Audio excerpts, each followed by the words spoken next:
Eu sou Fábio Couto e este é um novo episódio do Brasil Energia Debate.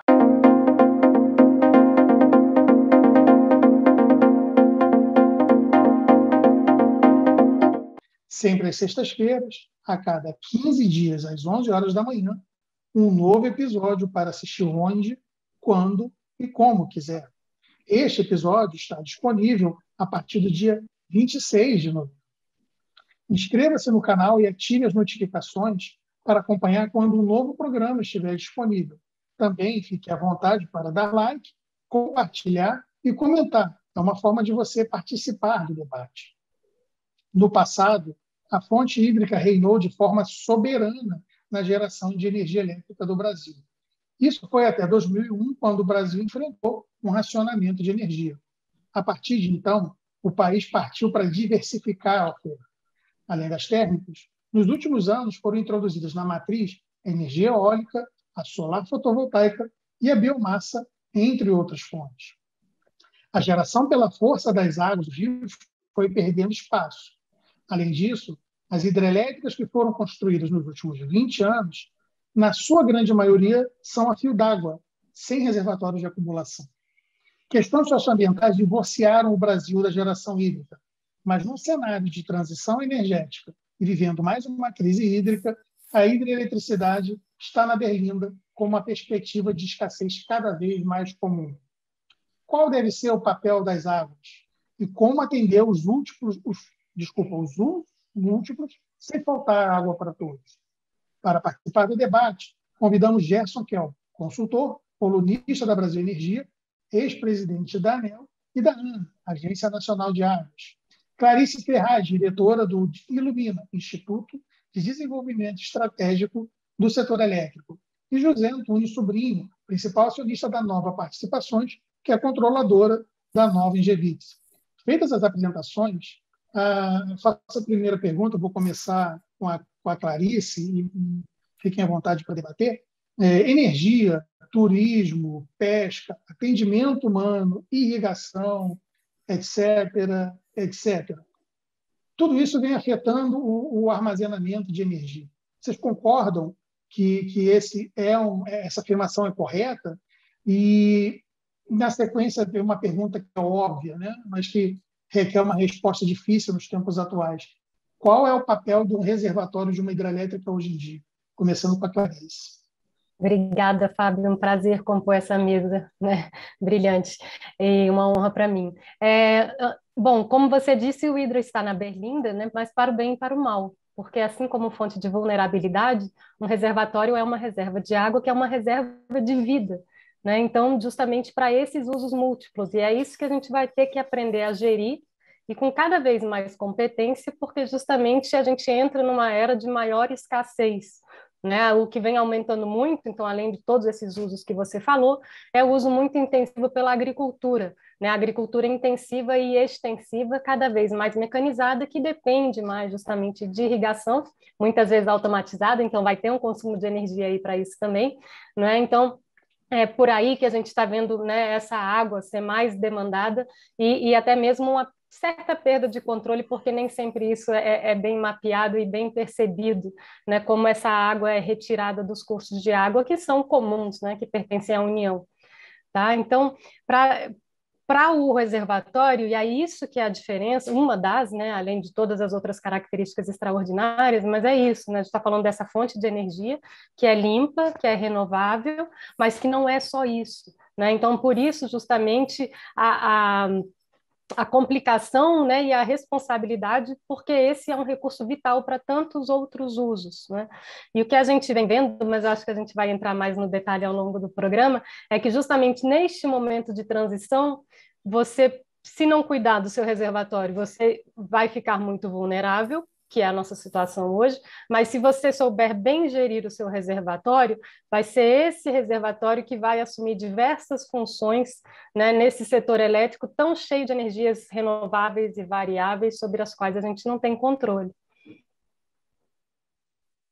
Doutor Gerson, você também concorda com a questão do armazenamento? Acha que existe aí um reflexo dos usos múltiplos e isso vem influenciando no nível dos reservatórios? Bem, bom, primeiro, obrigado pelo convite, Fábio. Cumprimento a Clarice, cumprimento o Zé Antunes e aos que nos assistem. Sabe, deixa eu começar década de 70, 50 anos atrás, quando eu entrei no CEPEL, do Centro de Pesquisa de Energia Elétrica, e pela primeira vez eu tomei contato com o conceito de uso múltiplo de reservatórios, na prática, pela ótica do setor elétrico. Quer dizer, na época do CEPEL, nós tínhamos o seguinte problema: qual o volume de espera que deveria ser deixado nos reservatórios no verão do Sudeste, para amortecer as enchentes. O fenômeno é bem conhecido, quer dizer, os rios, em geral, quando não, sem nenhum tipo de barragem, eles, na época de cheias, das enchentes, eles às vezes transbordam. Então você tem um leito menor e tem um leito maior. O leito maior é frequentemente inundado e em condições naturais a população sabe que não vale a pena construir no leito maior porque ele vai perder o seu investimento, vai ser inundado de tempos em tempos. Mas quando você constrói a barragem e passa a regularizar o rio, aquilo que acontecia frequentemente passa a acontecer, isto é, o transbordamento para o leito maior passa a acontecer com muito menos frequentemente. E aí ocupa-se aquela área que não era ocupada anteriormente, e aí se atribui, isso foi um fenômeno histórico, né? Passa a se atribuir ao operador da barragem a responsabilidade de não deixar que o rio transborde do leito menor para o leito maior. Então, nesse contexto, tinha que se calcular qual o volume de espera para controle de enchentes nos reservatórios. Foi a primeira vez que eu vi que, a despeito das barragens serem, digamos, pagas pelos consumidores de energia elétrica, na prática, você tem o operador daquela barragem tem obrigações com aquela população que mora ali perto. Indo agora para o passado mais recente, indo agora para a enchente de 2001, nós vimos que o fenômeno que aconteceu agora em 2021, em que, digamos, os reservatórios da bacia do Paraná foram muito esvaziados, essencialmente por uma restrição de natureza ambiental. Uma vazão mínima no trecho entre a usina de Porto Primavera e a usina de Itaipu. Essa vazão mínima para assegurar, enfim, a rigidez da fauna, dos peixes, essencialmente, sem entrar no mérito se isso é bom ou mal, quer dizer, em geral é bom, mas levou a esvaziar os reservatórios para manter sempre água nesse trecho. E aí, então, chegando à questão, quer dizer, como é que a gente consegue administrar esses usos conflitantes? Nós vamos ter chance para debater com mais vagar, mas eu queria só lembrar o seguinte, que eu falei que na década de 50 anos atrás eu tomei primeiro contato com o problema. Muitos anos depois, já, digamos, olhando a questão da gestão dos recursos hídricos no país e preparando a criação da ANA, da Agência Nacional de Águas, e como é que isso poderia ser equacionado, a visão que tínhamos na época, isso no final dos anos 90, início, ano 2000, é de que, de um lado, você precisa ter uma entidade que olhe os usos múltiplos locais na bacia hidrográfica, daí a criação da ANA. A ANA foi criada com essa responsabilidade, ou seja, navegação, controle de enchentes, preservação da fauna, da flora, abastecimento, irrigação, uso de água consultiva para irrigação, os vários usos da água. Mas, por outro lado, como nós somos um país predominantemente hidroelétrico, né, as decisões que se tomam que afetem as usinas hidroelétricas, as consequências não ficam limitadas à bacia hidrográfica. Elas se espalham por todo o território nacional por causa do Sistema Interligado Nacional. Então, por isso, na Lei 9984, a lei que criou a ANA, eu mesmo escrevi lá a minuta de um artigo que diz o seguinte, que cabe à ANA, junto com o ONS, articulado com o ONS, tomar as decisões operativas dos reservatórios. Quer dizer, o conceito é de que a ANA vê os usos múltiplos na natureza local e o ONS vê as consequências em todo o território nacional, do ponto de vista de abastecimento de energia elétrica. E essa articulação ela tem funcionado muito bem, por exemplo, no caso da Bacia do São Francisco, funcionou muito bem, foi feito um pacto na Bacia do São Francisco recente que melhorou muito a situação que tinha na Bacia do São Francisco e ainda está engatando em outros casos, como é o caso do Paraná, que eu acabei de dizer. Então, enfim, o copo está meio cheio. Passados 20 anos da criação da ANA, o copo está meio cheio, meio vazio. Eu, por vocação, fixo o meu olhar no copo meio vazio, mas os otimistas fixam o olhar no copo, na parte meio cheia. Paro por aqui para dar chance da gente conversar mais. Doutor Zé Antunes, né, eu já vi isso como uma construtora, né, como uma empresa de engenharia, ela vê alguma dificuldade em projetar hidrelétricas, em estruturar esses projetos, considerando agora essas dificuldades, né, em relação à vazão, o próprio uso múltiplo da água, e isso influindo na formação de reservatórios, isso tem influenciado nos projetos? Eu vou ter que voltar 50 anos também, como doutor. Bom, eu sou uma pessoa do setor elétrico, né, basicamente, e a minha formação foi de obras hidráulicas, mas, por via de consequência, meu trabalho sempre foi forte em projetos de hidrelétricas, estudos de rios, de bacias, né? Desde o período de inventários, que você definia como é que um rio vai ser usado. E no Brasil, como bem o Dr. Gerson comentou, o setor elétrico foi determinante em tudo. Então, consumos de água, lá até a década de 80, de outra natureza, para mim era só no Rio São Francisco, né? Ou abastecimento de água, que normalmente não interfere nos reservatórios das grandes hidrelétricas do Brasil, né? Então, esse aqui é um pouco da história. Com relação a projetos, do ponto de vista de uma hidrelétrica, você tem o que se chama de garantia física, que no final, isso foi um conceito criado em 1995, 96, que eu trabalhei com o pessoal da Coopers & Lybrand, na reestruturação do marco do setor elétrico brasileiro, onde criou a ANEEL, criou a ANS, etc. Lá, se dependesse dos ingleses naquela época, você ia jogar o risco hidrológico para dentro dos projetos, né? E o Lloyd de Londres provavelmente ia ficar muito rico.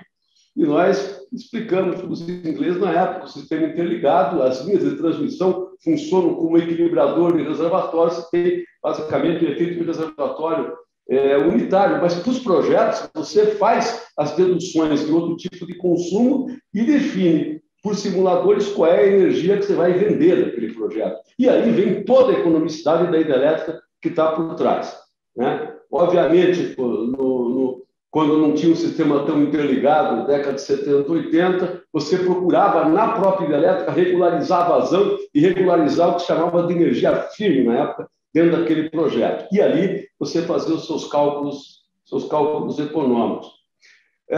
Eu não conheço tanto, em passado mais recente, o uso, né? Os demais usos, como foi mencionado aí pela Clarice e pelo Gerson, exceto no São Francisco, que nós também trabalhamos na parte de engenharia, né? Da derivação do São Francisco.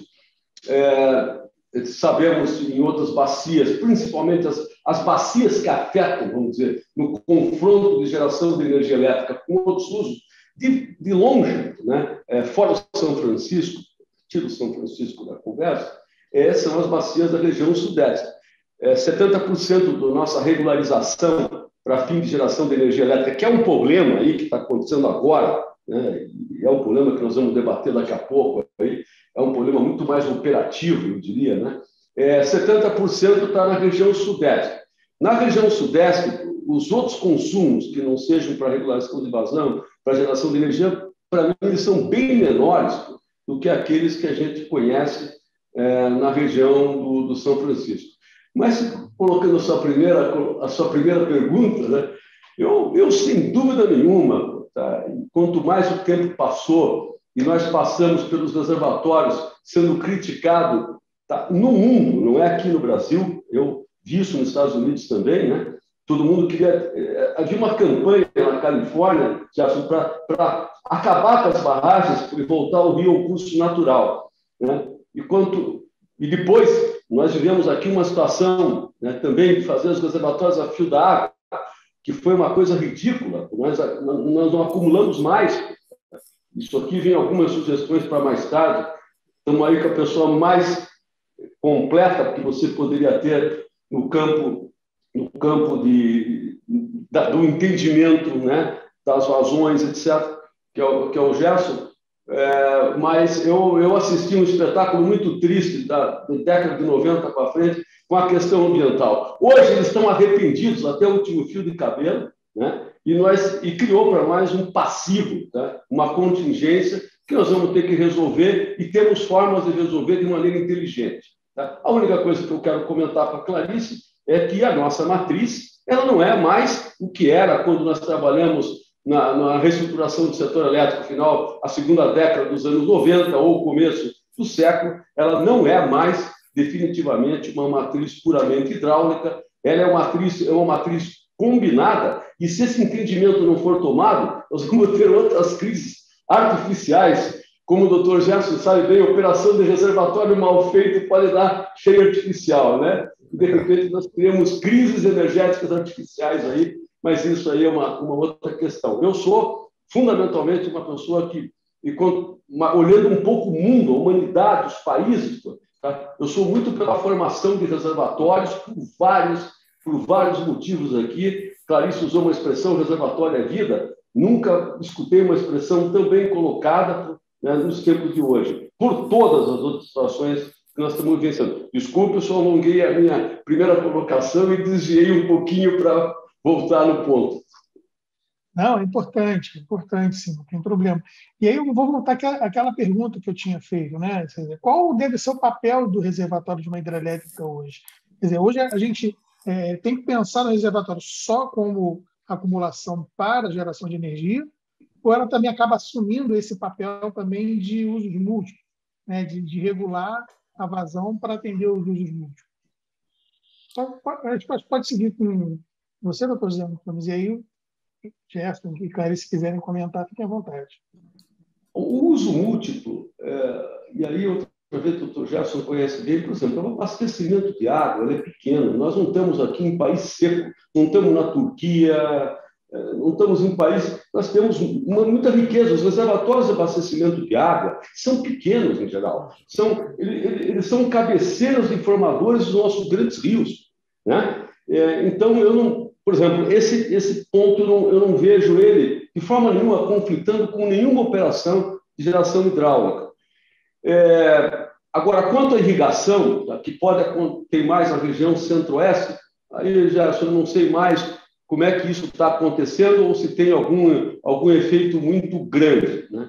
Como disse, sempre a bacia do São Francisco é colocada a par. Eu não consigo divisar conflitos quando eu falo de um país que tem 300 mil megawatts médios mês de acumulação de água, né, em relação a outros usos, né? Então, me foge um pouquinho. Eu acho que o volume acumulado, né, para a geração de energia é tão maior do que outros usos, que, embora eles tenham que ser regulados pela agência, ele pode ter um efeito conflitante aqui ou acolá, mas não, pelo meu entendimento, não é uma situação, vamos dizer, drástica. Vocês concordam, Gerson, Clarice? Bom, deixa eu então engatar aqui. Eu em geral concordo com o Antunes, sim. Em geral, o conflito maior é na bacia do São Francisco, onde o uso consultivo da água, de fato, subtrai produção de energia elétrica.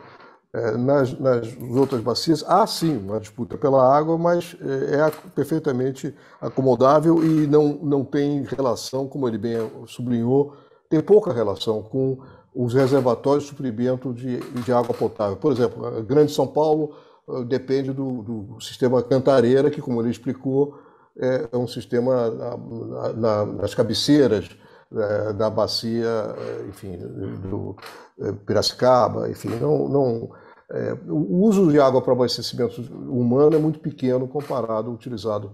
Então, nisso eu concordo.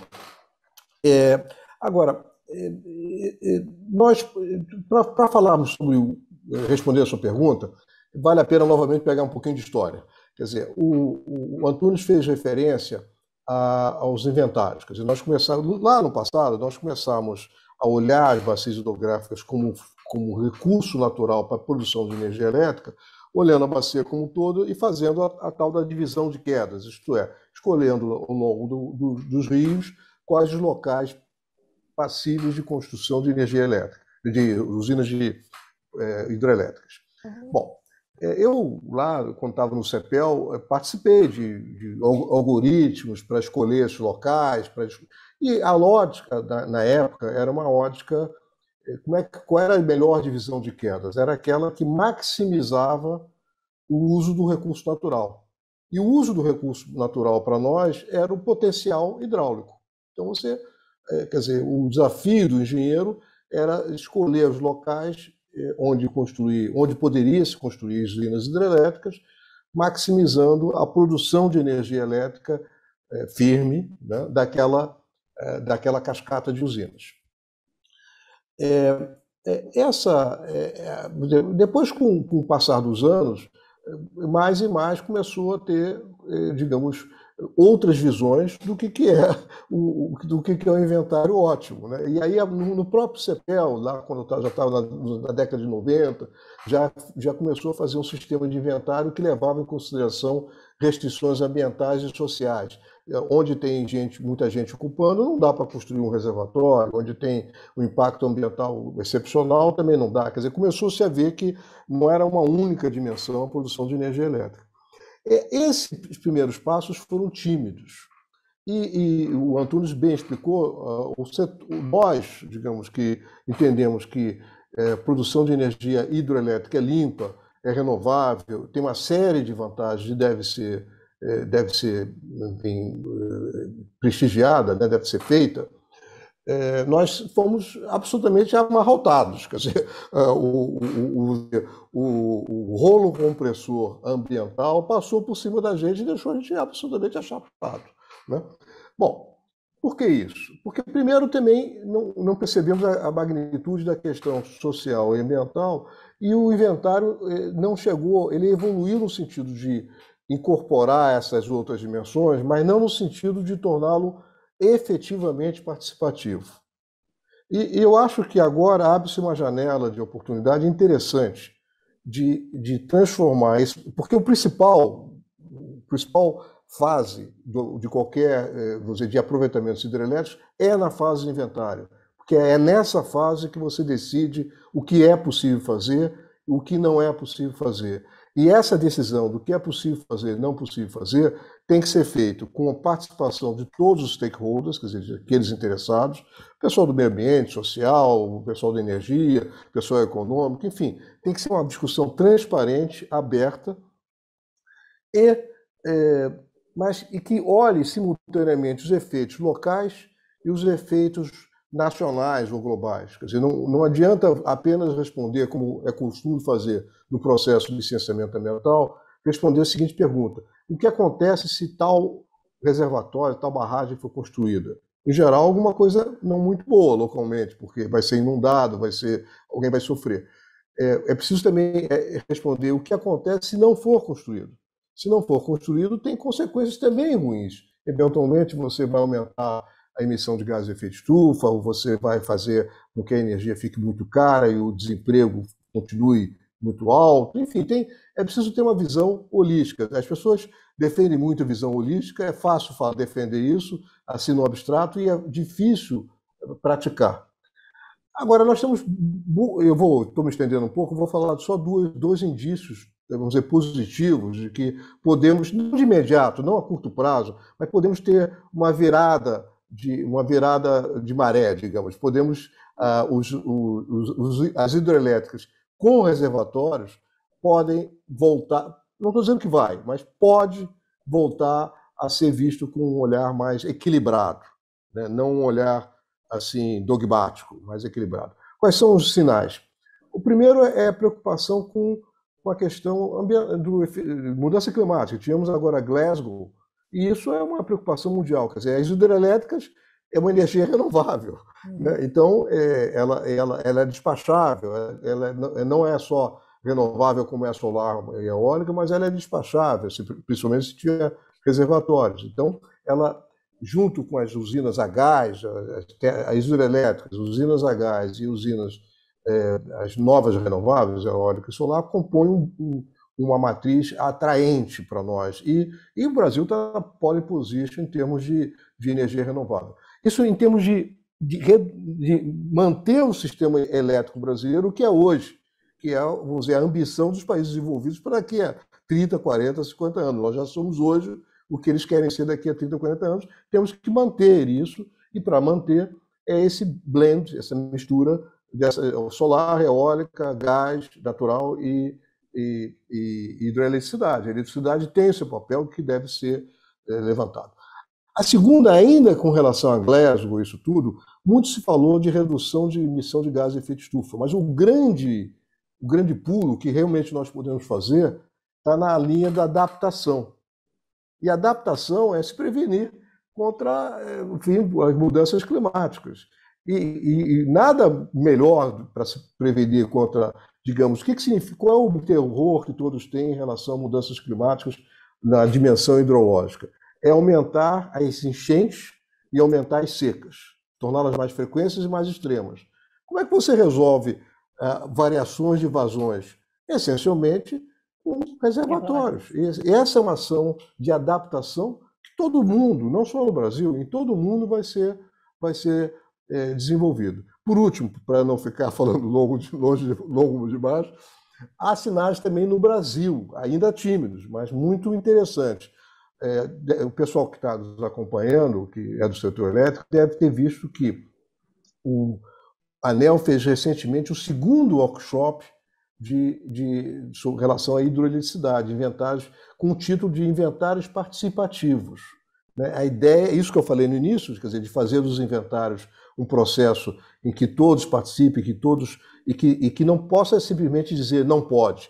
É como a ministra Marina dizia, não basta dizer não pode, tem que dizer o que pode, como pode.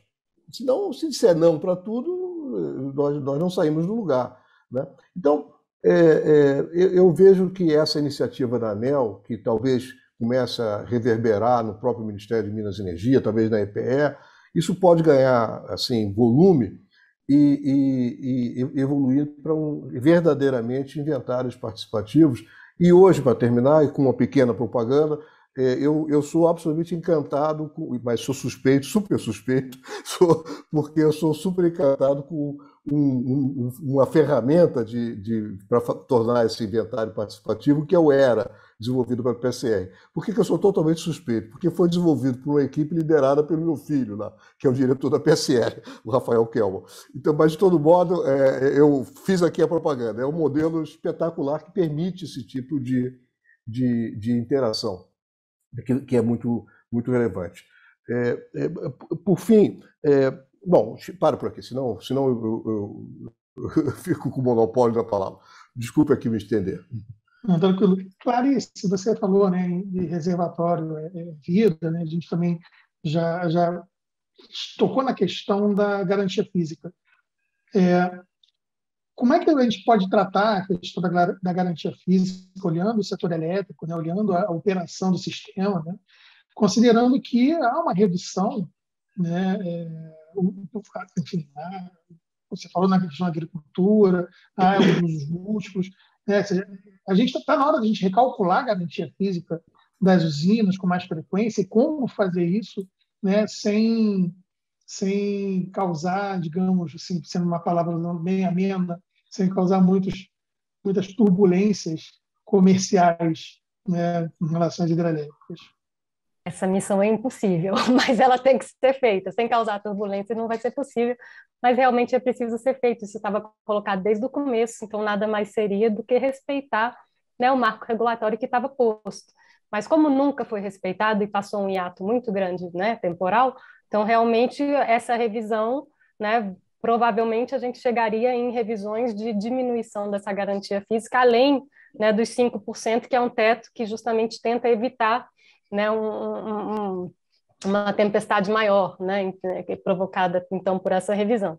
Então, sim, né, a gente tem que fazer essa garantia física, essa revisão, né, com muito cuidado, né, são bilhões, né, um empreendimento, um reservatório em termos de quilowatt-hora e todos os outros conflitos.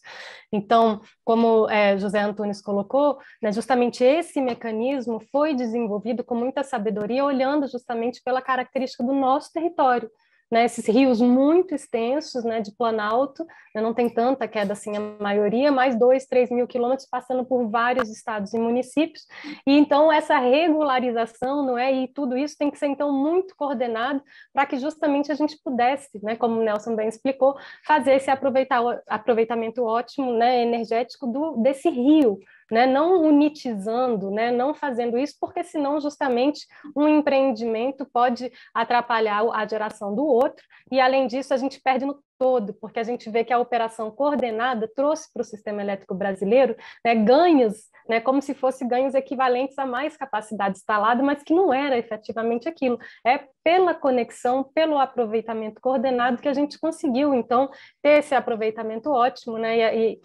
e essa grande geração dessa energia, né? Então, isso precisaria ser feito. Eu queria também ecoar e pegar o gancho que foi colocado anteriormente, quer dizer, justamente, né, nesse momento da crise climática que a gente está vivendo, né, e Glasgow e tudo isso, então quais são as certezas que a gente tem? Né? E antes mesmo de Glasgow, na verdade, certeza maior nos é dada justamente pelo comitê científico, que mostra como é a evolução mesmo das mudanças climáticas, né? Como a gente vai mitigar e adaptar, vai vir um relatório ainda, né, que ainda não está pronto, mas o relatório publicado há alguns meses mostra justamente como a gente provocou essa mudança do clima e quais são os impactos. Então, a gente vai vendo que se a gente não é um país seco, mas que se o aquecimento chegar a 1,5, né, a gente está agora em 1,1, um pouco mais que isso, e já está vivendo esses eventos climáticos extremos, né, secas mais longas e mais severas, né, enchentes, né, também mais longas e muito mais severas. Então, quer dizer, a nossa capacidade de regularizar, né, sendo severamente afetada com tudo isso. Então, na média, o Brasil se torna mais quente, na média, o Brasil, que já perdeu muito dos seus espelhos d'água, mas aí não é nem a questão da mudança climática, é o próprio desmatamento, é a falta de atenção com o meio ambiente, são questões externas, né, ao setor elétrico, né, mas não à política pública, né, que é de responsabilidade do governo zelar por isso, justamente, que está na origem dos nossos rios, né, e né, como a gente sabe, diretamente ligado à preservação da floresta, né? Então, a gente sabe isso, na verdade, que a gente tem que evoluir nessa descarbonização, e o que o setor elétrico ele é muito chamado nesse momento, porque ao sair desse uso de combustíveis mais fósseis e mais carbonizados, a gente eletrifica muitos usos. Então, a gente precisa de mais eletricidade, muito mais eletricidade, o consumo de eletricidade cresce 7 vezes mais que o consumo de combustíveis fósseis, né, de acordo com uma estimação da McKinsey. E então, como é que a gente prepara o nosso setor elétrico para responder a esse crescimento tão grande da demanda, nesse cenário onde justamente a gente tem eventos climáticos muito extremos, né, que estressa a própria infraestrutura do setor, né? E aí que a hidrelétrica, eu acho que ganha o novo, né, que se percebe que é assim como lá nos anos 60, 70, a gente viu a preciosidade, sobretudo os ganhos da integração, mas que agora é o grande, né, assim, a joia da coroa é você ter uma capacidade grande de estocagem em reservatório, porque além da regularização, né, de permitir lidar melhor com esses efeitos, desde que se preserve o reservatório, na verdade você consegue justamente trazer equilíbrio, e um equilíbrio renovável, e aqui no Brasil, além de renovável, né, um controle de preço, porque essas hidrelétricas e esses reservatórios, em grande parte, já foram amortizados. Então, você tem nesses empreendimentos uma fonte de geração limpa, que pode alcançar todo o país, né? Como eu disse, então, por exemplo, está faltando água, alguma coisa, através da transmissão eu posso, né, entregar essa eletricidade em outras regiões, né? Se tem uma região muito seca, a gente pode socorrer. O Nordeste, né, é a prova viva, né, de como a integração renováveis variáveis e a hidrelétrica com estocagem, né, é o jogo do momento, né?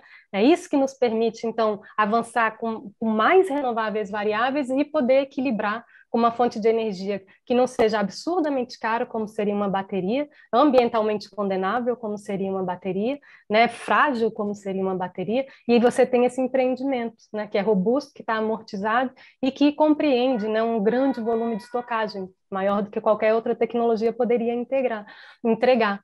Então, além disso, todas essas transformações a gente está vendo, né, com esse avanço e da incapacidade dos países que não detêm esse tipo de perfil, como o nosso, né, esse privilégio dessa estocagem, uma corrida muito grande por gás, né, e por eliminar o carvão e ir avançando nessa coisa da descarbonização, mas ainda incorporando muito gás. O resultado é que a gente está na maior crise, né, da história do mercado de gás internacional, né, esse rush, dash for gas, né, como a gente queira chamar, porque realmente está todo mundo tensionado, todo mundo correndo atrás desse combustível, que é poluente, né, é menos poluente que o carvão, mas não resolve os nossos problemas, né? Então, a gente deveria, né, sobretudo, evitar esse caminho, evitar, né, voluntariamente, como vem sendo feito, qualquer coisa que se faça no setor elétrico hoje em dia, uma privatização, uma reforma, crise, é um pretexto para contrato de longo prazo para várias termoelétricas, né? E com inflexibilidade, então, na verdade, nos ancorando, né? E nos deixando presos nesse caminho de carbonização, né? E de perda de controle da tarifa, porque a gente está entrando num mercado que não é só nosso, né? Esse gás não é nosso, e ainda que fosse, se a gente tem a paridade com preço internacional, pouco importa com relação à nossa modicidade tarifária. Então, a hidrelétrica hoje, perdão, é o pilar para essas duas coisas, né? Para a gente garantir a robustez física e a modicidade tarifária. Então, eu vejo assim esse reservatório hoje como assim uma coisa absolutamente extraordinária nesse momento de transição, sabe? E aproveitando o seu gancho falando de gás, né, o gás, aí, me corrijam se eu estiver errado, né? Ele também precisa de água para resfriar, né, os equipamentos.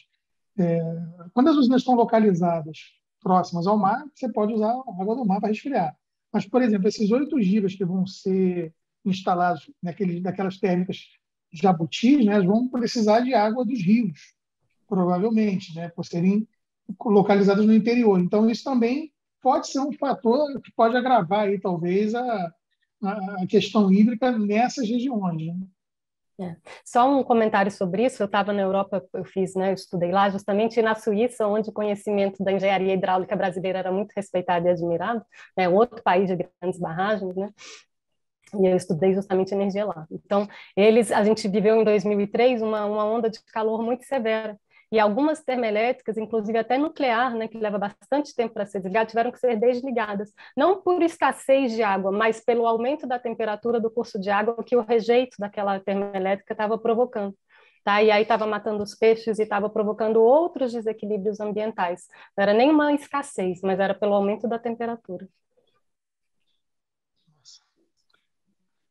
Mudando também de assunto, doutor Zé Antunes, a gente tem aí a questão de não se ter reservatórios, né? Uma das alegações de não se ter reservatório é de que você tem a questão do efeito estufa causado pelas árvores que são inundadas pelas hidrelétricas. O que a gente sabe, né? A gente lida todo dia com o setor elétrico, é que, sim, as usinas antigas tinham esse problema, né? Mas você tem uma legislação ambiental que hoje impede, você tem que fazer a limpeza, né? Fazer a supressão da vegetação para depois, sim, você construir e depois encher o reservatório. Então, a percepção que eu tenho é que há uma falta de comunicação, né? Uma falta de didática, de ensinar, de se explicar melhor à sociedade como é o processo de construção de um reservatório, né? Na sua visão, doutor Zé Antunes, você acha que esse é um ponto que dificulta muito a expansão da geração hídrica, ainda que a gente esteja no momento de começar a flexibilizar, de aceitar a hidrelétrica como uma fonte renovável e que pode atender à redução de emissões de gases de efeito estufa? Bom, olha, eu escutei tanta coisa boa aqui. Nós podemos ficar 3 horas aqui, mas eu vou primeiro responder a tua pergunta. o setor elétrico brasileiro ele foi feito em um período do governo militar. Número um, você tem que entender que quem implantou o setor elétrico brasileiro foram os militares. Então, Tucuruí, Itaipu, tudo que você tem de maior, as próprias usinas da Copel, as hidrelétricas da Eletrobras, as principais vieram de lá. As principais. Inclusive a formação dos grandes volumes regulados do setor aqui na região sudeste. Acontece o seguinte, o setor elétrico nunca foi bom em comunicação. O setor elétrico é formado por uma casta de pessoas muito bem formadas, aqui, desde Camilo Pena, Mário Berger, aí você procura olhar, né? Mas uma casta elitista, sobre tudo. Eu me coloco nela, na minha idade, porque eu vivi com essas pessoas, eu era começando, eles já lá no auge. Então, nunca se comunicou bem. Quando as questões ambientais... Fábio, eu vou contar uma história para dar um pouquinho de risada. Em 1982, eu fui na Assembleia Legislativa do Estado do Rio Grande do Sul, porque lá o presidente da Eletrosul ia apresentar o estudo de inventário do Rio Uruguai. Então, o Rio Uruguai, que tem afluentes como Pelotas, Canoas, Rio do Peixe, etc., era uma bacia intocada no sul, um potencial maravilhoso. Bom, lá nessa reunião, 1982, hein, estava lá o professor Lutzenberger, que era um ambientalista. E o presidente da Eletrosul era o Telmo Thompson Flores, que era de família de origem militar. O presidente da Eletrosul foi lá, apresentou os reservatórios, vamos inundar isso, aquilo, regularização bonita, tudo certinho, conforme o figurino. Aliás, nada no Uruguai foi feito conforme aquele figurino, que não dava muito. Mexia o pessoal italiano, propriedade pequena. Olha, essa reunião acabou. Ela acabou numa discussão pesada entre o Lutzenberger, que era um dos primeiros ambientalistas do Brasil, né? e o presidente da Eletrosul, que apresentou todo aquele estudo com 40 barragens, regularização, etc. Foi a primeira vez na minha vida que eu vi que nós não sabíamos falar. Todas as pessoas que estavam assistindo, colonos, inclusive, políticos, se revoltaram contra o presidente da Eletrosul. Aquilo ali atrasou mais de 10 anos, tá? Pelo menos mais de 10 anos que a primeira hidrelétrica no Rio Uruguai fosse feita, que eu participei, que foi a hidrelétrica de Itá. Mas eu estou te contando, se comunicou sempre muito mal, tá? Nunca olhou para o outro lado, pela cultura que era. Nós achávamos que precisávamos de energia para crescer, o Brasil precisava ser um país industrial, de fato, acabou desenvolvendo a indústria nos anos 70 para frente, com os grandes projetos, inclusive todo o polo nosso, alumínio lá com Tucuruí, né, os smelters lá para cima, botamos as empresas aqui para dentro, mas isso tudo mal comunicado. Então, a primeira coisa que eu quero dizer, sempre foi mal comunicado. Hoje em dia, né, já não é tão mal comunicado assim, mas quando você fala que a eutrofização no reservatório, você é bem explicada para as pessoas, não é ainda. E vou te fazer uma curiosidade agora, pegando aqui o doutor Gerson, comentando do filho que trabalha numa empresa que tem muita admiração, porque é uma empresa de brain, mas nós estamos terminando aqui no grupo a maior hidrelétrica brasileira. Está conosco aí, estamos terminando a hidrelétrica de São Roque, cabeceira do Rio Uruguai com reservatório, né, um fator de capacidade alto, etc. E tem todos esses fatores que você coloca. Né? Então, fazer a supressão vegetal, você tem que fazer a proteção vegetal baseado no modelo matemático que te mostra que a água não vai... Você não vai poluir a água, não vai causar um efeito sobre a vida aquática, né? Uma vez que você desmate, né? E crie esse reservatório. Aliás, um reservatório que tem um espelho d'água de 40 km², que para nós está sendo uma dificuldade imensa, mas muito mais fácil do que 5 a 10 anos atrás. Né? Esse reservatório vai ficar pronto, a hidrelétrica, se Deus quiser, opera aí no começo do ano que vem. Então, eu quero responder esse primeiro ponto, mas eu sou obrigado a voltar um pouquinho para trás aqui para o comentário da Clarice, né, sobre o efeito dos reservatórios e falar um pouquinho sobre o que é hidroeletricidade no Brasil. Infelizmente, eu tenho uma notícia boa e uma ruim. Né? A ruim é que praticamente nós exaurimos recursos hidráulicos e novas usinas no Brasil. Quer dizer, você tem, mas ele é marginal. Tá? Sul, Sudeste, Centro-Oeste, você não tem. Vamos lá, infelizmente nós não vamos ter grandes inventários mais para fazer. Né? Você implantar hidrelétrica na Amazônia, tá, é um problema mesmo. Tá? Eu vejo, por exemplo, quando você fala do Tapajós, eu olho com muito ceticismo. A minha vida foi grande parte aí, mas eu olho com muito ceticismo implantar reservatórios lá no Rio Tapajós. Então, o que tem de bonito? Agora eu vou combinar aí algumas palavras do Dr. Jefferson também. O que tem de bonito no nosso setor é que nós temos uma capacidade de regularização que nós temos que ser inteligentes com ela. As fontes intermitentes, que você não tem armazenamento como eólica e como solar, o que nós temos que fazer é dar uma melhorada, por exemplo, no sistema de transmissão, que hoje é um bottleneck aí, porque hoje, curiosamente, o Nordeste exporta eólica aqui nesse período de abril até novembro, né?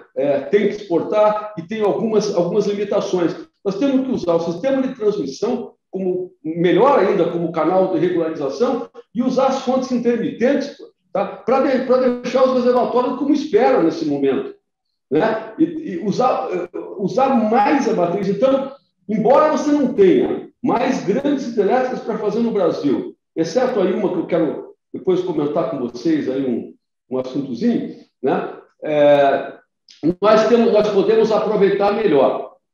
Podemos aproveitar melhor os reservatórios que nós temos e também, tá, existem alguns locais para fazer novos reservatórios, né? E aí eu quero comentar com você o absurdo que é o aproveitamento do Rio Xingu, né? Eu fiz aqui um estudo interno, meu, aqui, mas está publicado em 2007 também. Eu não tenho nenhuma crítica contra a construção de Belo Monte. Belo Monte está lá, tá, fator de capacidade baixo, uma usina, não tem regulação nenhuma, chega ao ridículo de produzir 200, 300 megawatts com uma instalação de 11 mil megawatts. Bom, a decisão tomada pelo Conselho Nacional de Política Energética, na época, era o que dava para fazer. Então, a gente nunca deve fazer a crítica sem estar vivendo o contexto do momento. Isso é sempre um erro histórico, tomar posições. Fizeram, conseguiram fazer usina. Quando você olha para as cabeceiras do Xingu, Clarice, tá? E nós fizemos aqui um estudozinho, você tem 3 projetos ali, tá? Que se chama São Félix,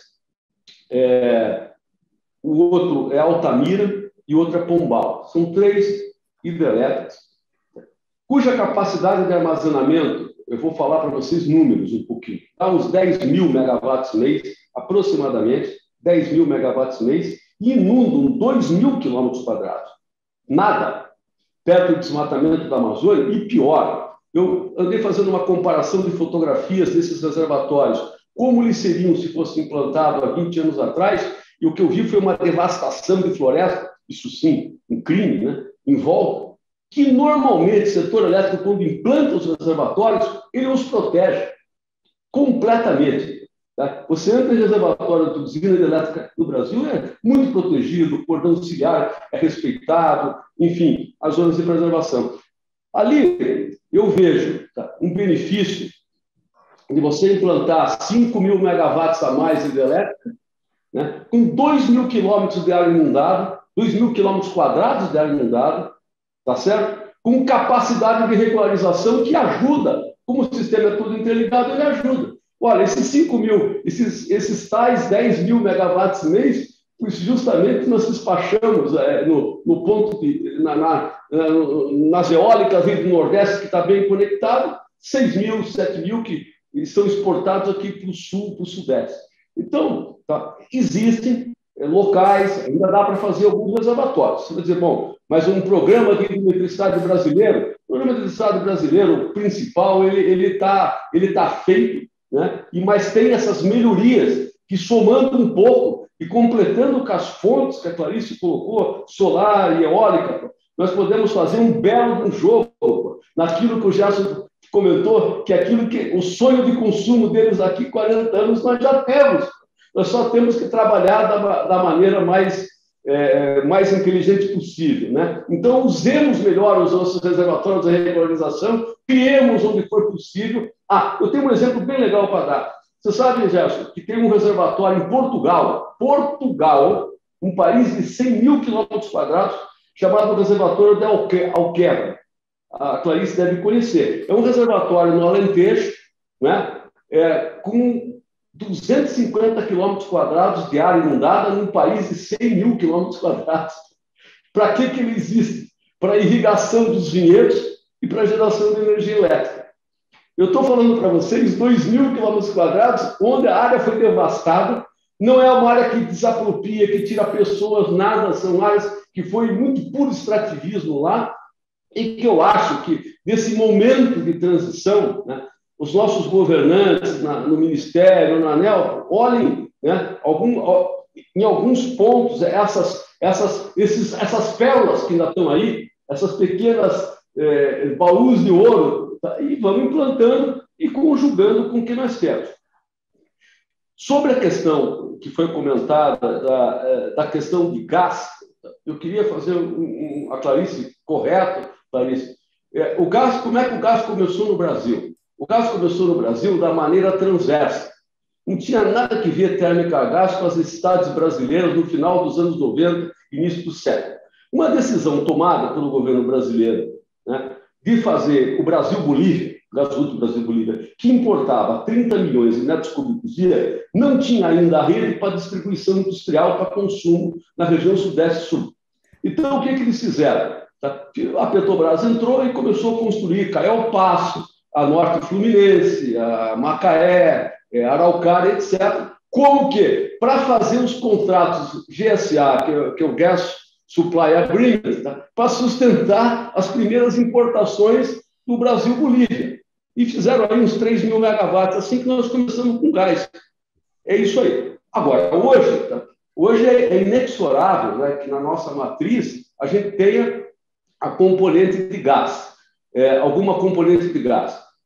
Acho que ela não se completa, tá, em simulações, a menos que nós fizéssemos.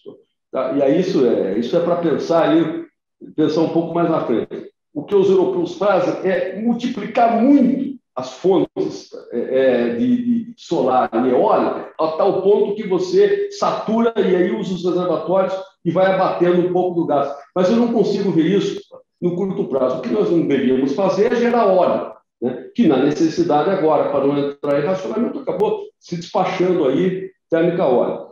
O gás, eu acho que também como parcela de manutenção de reservatório, né, nós devíamos também olhar um pouquinho como é que nós estamos despachando, né? E esse tal despacho por mérito, no fim, te causa um aumento de conta muito maior do que se você despachasse o gasto numa determinada faixa. Claro que você agora não vai sair fazendo, aumentando de uma maneira indiscriminada. O número que eu gravei na minha cabeça era que em 1900 até 2008, por aí, nós estávamos com uma produção, não é instalação hidráulica, em torno aí de 95%, essa é a produção 93%, etc. E ainda a térmica entrava como stand-by, entrava localmente. Mas, daí para frente, o que eu vejo é que os últimos anos, 10 anos de produção, né, a nossa produção hidráulica é em torno de 70%. Então, nós também temos que reconhecer o que é mais utilizável, né? Agora e para frente, e aceitar que é melhor você aumentar um pouquinho a conta do despacho a gás de uma maneira mais equitativa do que você dar pico e soltar a bandeira de tudo quanto é jeito aí quando o desespero bate, né? Nós temos que olhar um pouquinho essa questão. Ela é uma questão que veio do mérito, veio do modelo, e o modelo ele sofreu uma modificação em 2004, né, no governo da presidente Dilma, porque teve problemas da concepção lá atrás, que foi, por outros motivos, a crise de 2001. A crise de 2001 é uma outra situação que não tem nada a ver com essa. Tem um pedaço dessa, mas não é exatamente a mesma coisa.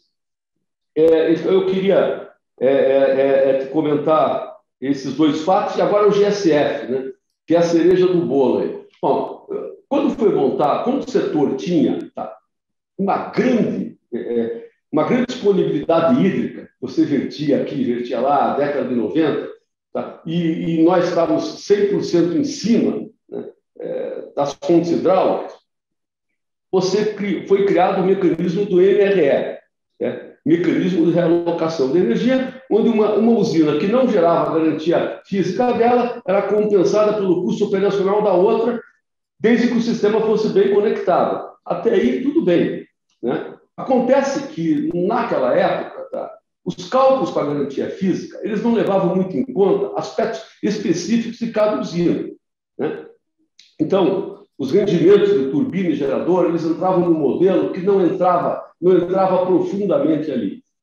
E isso, tá, acabou gerando uma situação de que as garantias físicas foram, de uma certa forma, tá, superestimadas, de uma certa forma superestimada, né? Tanto que agora a Eletrobras, no processo de privatização, teve que rever as usinas dela e tirou 1.000 megawatts, e é óbvio, né, que por transparência e compliance eles são obrigados a mostrar que não tem 1.000 megawatts a menos aí. Tá? E aí, tá, tem os usos das usinas do Rio São Francisco que, bem de perto, geram o que está a elas alocado. Desculpe que não é. Estou aqui, não matem o mensageiro, mas é verdade, mexe lá e vai mexer em muita coisa. E o GSF, tá, que foi uma criação aí, isso aí é um jabuti, isso aí é um absurdo criar o GSF. GSF acaba você, é muito mais certo você ajustar as energias comercializadas e ainda muito levando em consideração o teu comentário de que grande parte das hidrelétricas brasileiras já estão amortizadas, aceita, ou a longo prazo de concessão.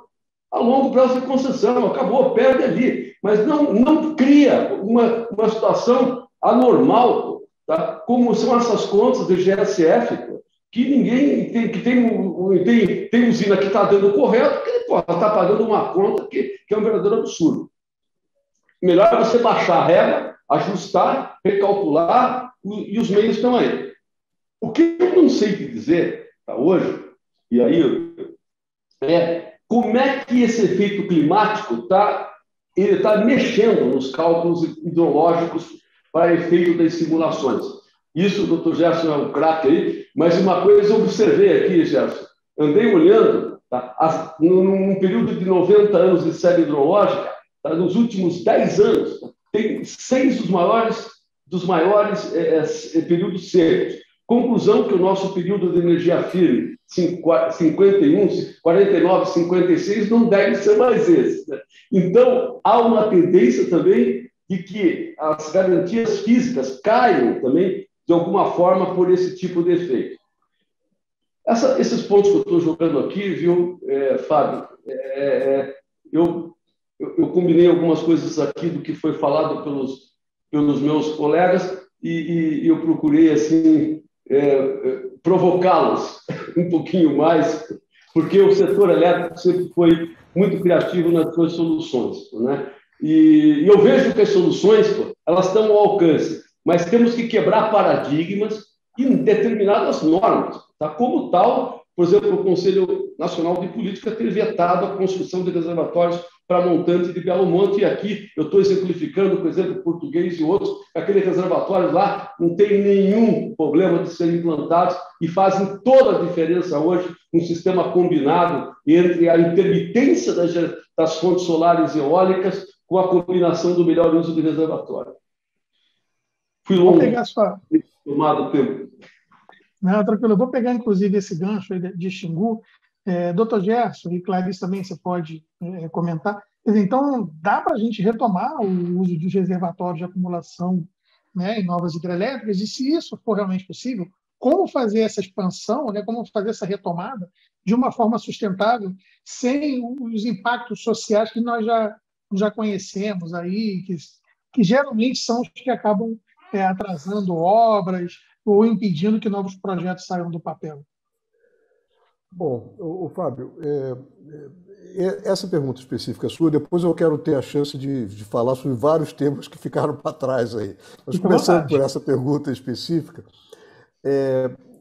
eu repito o que disse antes, quer dizer, o que nós temos que desenvolver é um processo decisório em que olhe as consequências locais da implantação de uma barragem, de um reservatório.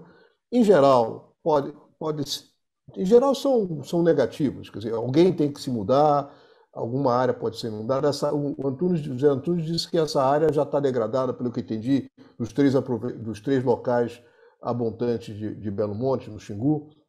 Mas, enfim, você olha os impactos locais, mas tem que também olhar os impactos nacionais e globais. Quer dizer, menos emissão de gases de efeito estufa, maior confiabilidade na operação do sistema elétrico, viabilidade de maior inserção das eólicas e solares, porque você tem reservatório para poder modular, como ele explicou. Enfim, eu acho que uma discussão honesta, aí o princípio de tudo é isso, é honestidade intelectual, quer dizer, uma discussão honesta sobre esses prós e contras, ganha, quem perde, e correta compensação àqueles que perdem, né?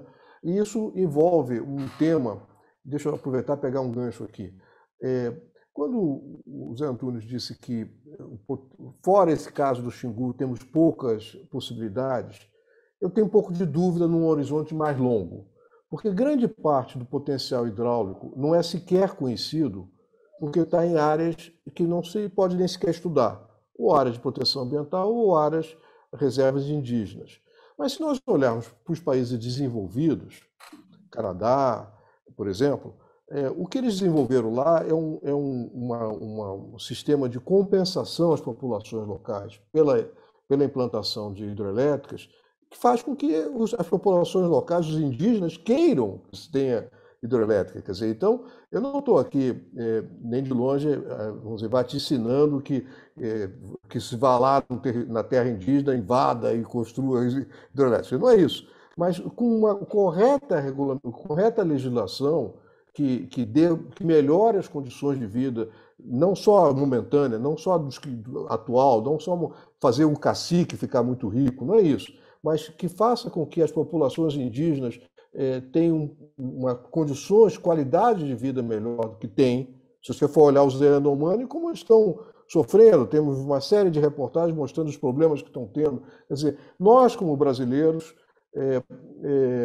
solidários com os nossos outros brasileiros que são indígenas, podemos achar uma solução que, quando eles quiserem, não estou querendo impor aqui, não é a vontade do homem branco, mas quando eles quiserem, achar soluções ganha-ganha. Eu sei que parece um pouco poliana isso, mas eu não estou olhando no curto prazo. Eu estou olhando isso a mais longo prazo e vendo que países mais organizados que nós, o Canadá, conseguiu soluções nessa direção. Então, se nós conseguimos evoluir nessa direção, muito potencial hidráulico, que nem sequer está mapeado, vai aparecer, porque vai ter interesse das populações locais nesse jogo.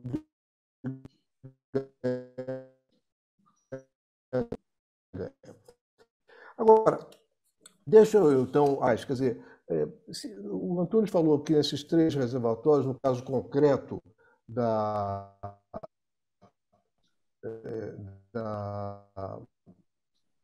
do Xingu, vocês estão me ouvindo?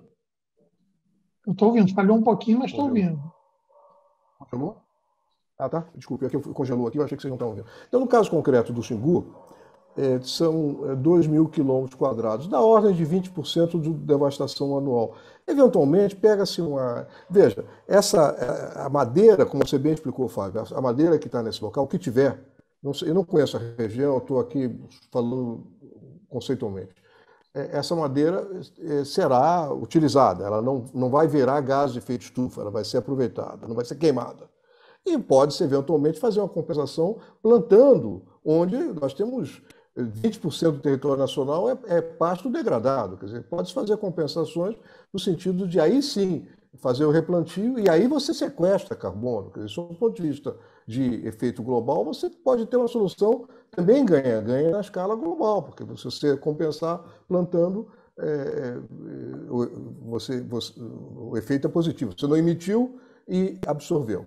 Bom, agora deixa eu visitar alguns dos temas que foram mencionados. O primeiro lado, no início da nossa discussão, as restrições hidráulicas à operação de reservatórios, elas todas têm que ser visitadas com muita atenção, com a mesma ótica de procurar verificar quais são os efeitos locais e os globais. E eu vou explicar isso com um exemplo bem sucedido. Quer dizer, todos sabem que, no caso do Sobradinho, no Rio São Francisco, o principal reservatório, esse reservatório esteve muitos anos vazio, quase vazio, né? Por que ele esteve muitos anos quase vazio? Primeiro que nós tivemos, várias razões. Primeiro, tivemos uma seca muito intensa. De fato, vamos dizer, a hidrologia foi desfavorável. Segundo, a quantidade de uso de água para irrigação no oeste da Bahia aumentou muito. Então, menos água passa pelas turbinas das chefes do que é contabilizado pelo setor elétrico, porque essa água está sendo utilizada para irrigar no oeste baiano. E terceiro, porque grande parte das restrições, e aí eu vou focar nisso, grande parte das restrições não eram de vazão, de quantidade de água, eram restrições de nível. Frequentemente você tem uma restrição simples de resolver, mas que o setor elétrico, no passado, eu repito, sou oriundo do setor elétrico, mas o setor elétrico foi, você, historicamente, não só foi mal de comunicação, como ressaltou o Zé Antunes com muita razão, mas também, às vezes, foi arrogante. O setor elétrico, frequentemente, foi arrogante. Então, pequenas despesas que poderiam significar grande economia para os consumidores de energia elétrica, ajudando outros setores, não eram feitos porque isso não tinha nada a ver com o setor elétrico. Isso foi um erro. Exemplo, quer dizer, a parte mais de Jusante, perto da Foz do São Francisco, tinha uma série de tomadas d'água, seja para abastecimento, por exemplo, de Aracaju ou de distritos de irrigação, o que fosse, que ficavam, você exigia nível, quer dizer, a tomada d'água está aqui, né? E você tinha que afogar a tomada d'água. Se o nível do rio baixava, porque a vazão diminuía, a tomada d'água ficava no ar e tinha um problema. Bom, a solução disso é uma obrinha de engenharia, de construção civil, de prolongar a tomada d'água ou, emergencialmente, colocar bombas flutuantes e jogar água dentro da tomada d'água. Nós fizemos isso quando eu era presidente da Sabesp, no Cantareira, quando teve crise hídrica em São Paulo. Não tem problema. Então, coisas simples não eram feitas. Outro exemplo famoso desse é o tal do Pedral, lá do Tietê, que fica criando restrição de nível mínimo, não é nem volume, é de nível mínimo, em Três Irmãos e Ilha Solteira. Bom, então isso para dizer que, digamos, nós temos todas essas restrições que foram sendo somadas à operação dos reservatórios, elas diminuíram a capacidade de regularização. Lá atrás, quando foram projetados, eles se imaginava que você podia usar todo o volume útil. Hoje você não pode mais. Se imaginava que você podia soltar quanta água quisesse. Hoje não pode mais. Então, isso tudo leva ao segundo tópico, que é a garantia física. Foi a sua pergunta anterior. É claro que, como disse o Zé Antunes, e tenho certeza que a Clarice concorda, as garantias físicas estão superdimensionadas. Nós todos sabemos disso. Desde 2001. 2001 já tinha esse problema. O tal do relatório lá que eu coordenei, da comissão lá, mostrava que tinha mais garantia física do que do papel.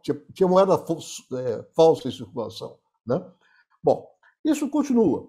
E a legislação dizia que seria revisada as garantias físicas a cada 5 anos. Tal. Só foi feito uma vez, se não me engano, em 2017, e é claro que tem um superdimensionamento, por isso levou a, vamos dizer, leilões de energia de reserva. Quer dizer, o que se fez foi vamos dizer, suprir a falta de energia real com leilões de energia de reserva, e o Zé Antunes dava uma solução que me parece mais inteligente. Quer dizer, volta para a realidade, vamos de uma forma organizada, quer dizer, sem violar o que foi pactuado no passado. Isso não pode ser feito, não se pode violar o passado. Não se pode dar razão ao Pedro Parente, que dizia que no Brasil, Pedro Parente não, Pedro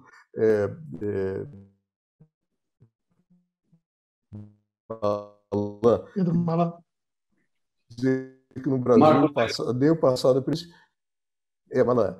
E aí você faz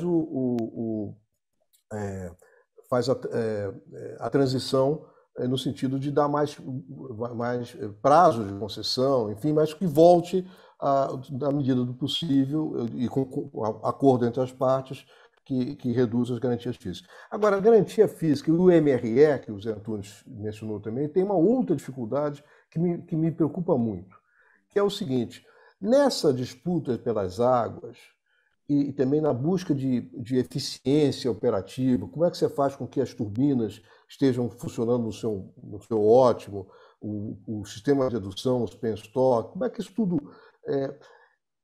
O MRE é uma ideia hiper vamos dizer, interessante, solidária, de você tornar os sistemas hidráulicos, as bacias hidráulicas solidárias entre si. Você faz um grande condomínio, um grande pool, e diz que a receita de cada gerador não é proporcional à sua produção, e sim uma fração da produção coletiva. É uma ideia socialista, né? E até, muito, na minha visão, muito simpática. O que as pessoas, lá na década de 90, quando se concebeu isso, não se imaginou que as consequências ruins que poderiam ter, é uma certa imobilismo dos agentes de geração vamos dizer, no esforço de maximizar a sua própria produção. E como a receita não é proporcional à sua própria produção, cada gerador se comporta parecido com um prédio de apartamentos quando só tem um hidrômetro.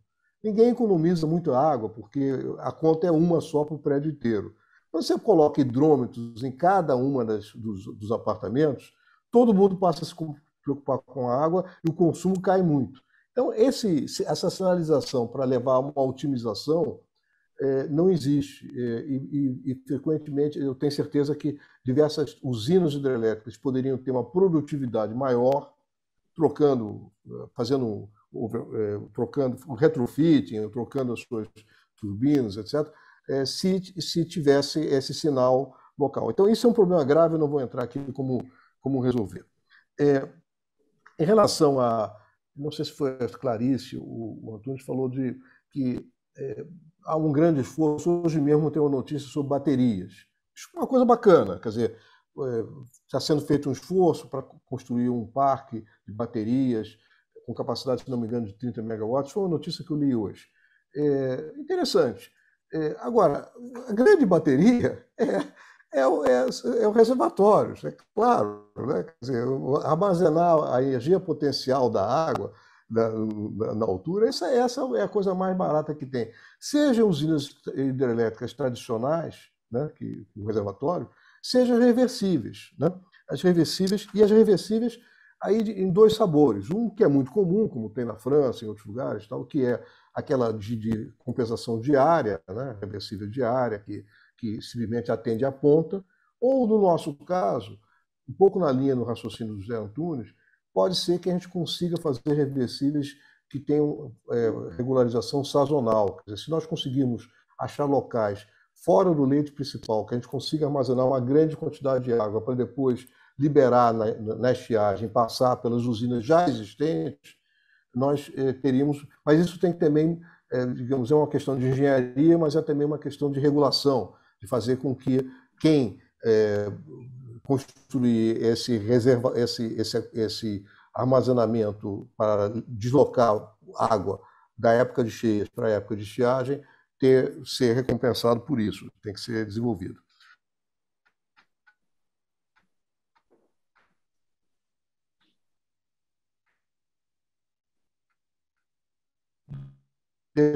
Desculpe, eu estou indo longe demais, mas da nossa matriz, mas não por lobby, não por decisão do Congresso Nacional, não por alguém dizer que você deve construir, não sei, 8 mil megawatts de usinas a gás, locais onde não tem gás, tem que construir um gasoduto para esse local e depois construir a linha de transmissão para levar de volta para a origem.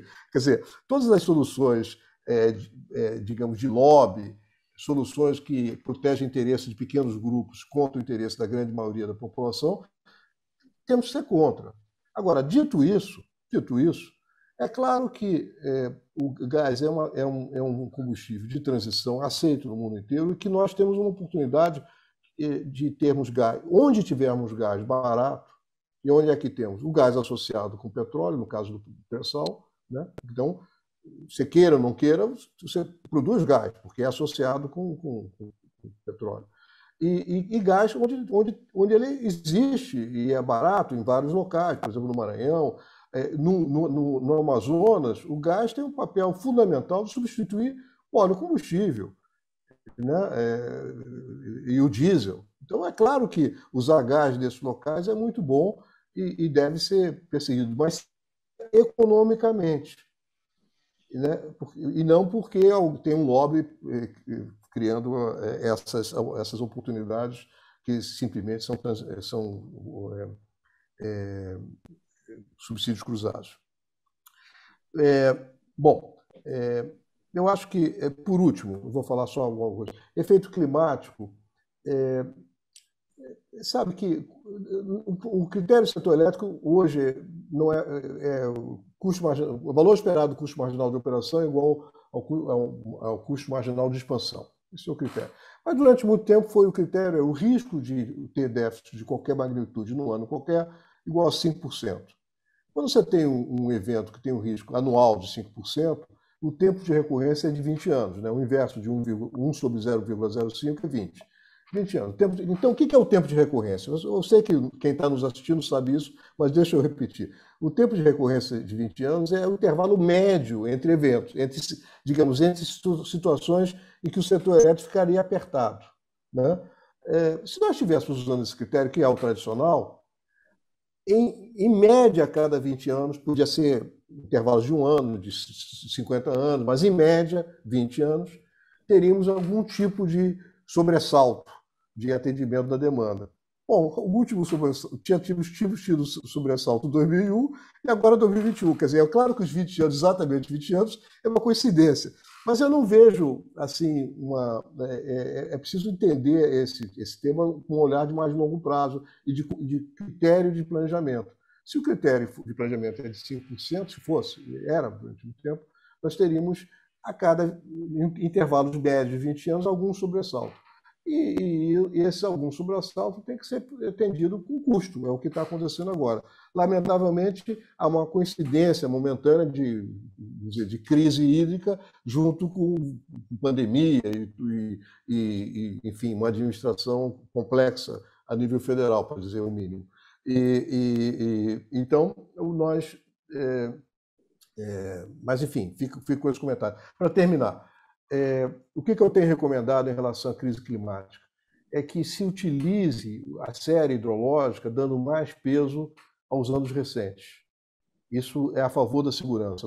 Os engenheiros são muito ciosos de atuar em defesa da segurança. E em defesa da segurança, o melhor é, dizemos, se os últimos anos são os mais secos, vamos dar mais peso a esses últimos anos nas nossas análises e, eventualmente, até abandonar ou dar menos peso ao museu passado mais remoto.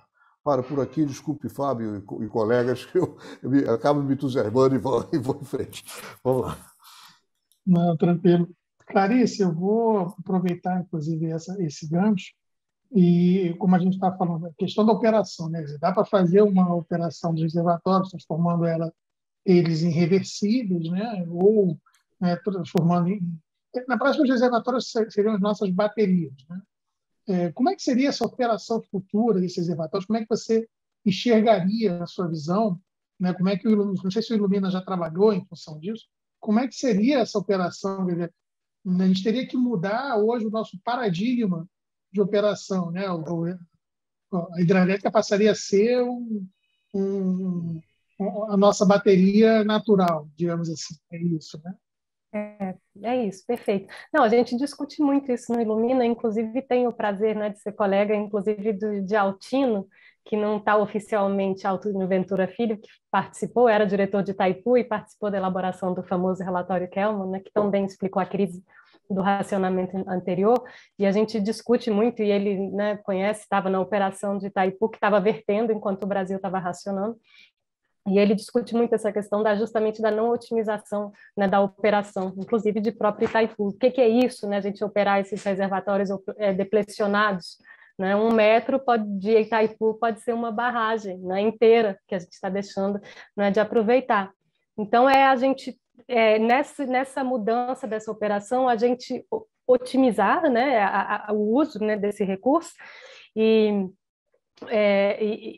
justamente isso. Então, assim, seria, né, no meu entender, né, e acompanhando as urgências, né, da crise climática e ambiental de forma geral, a gente avançar nesse processo de descarbonização de forma mais ambiciosa e muito cioso na alocação do recurso, porque essa infraestrutura do gás, ainda que a gente tenha abundância da molécula, né, essa molécula vai ser de graça, porque está se querendo tirar o petróleo do pré-sal, mas essa infraestrutura não.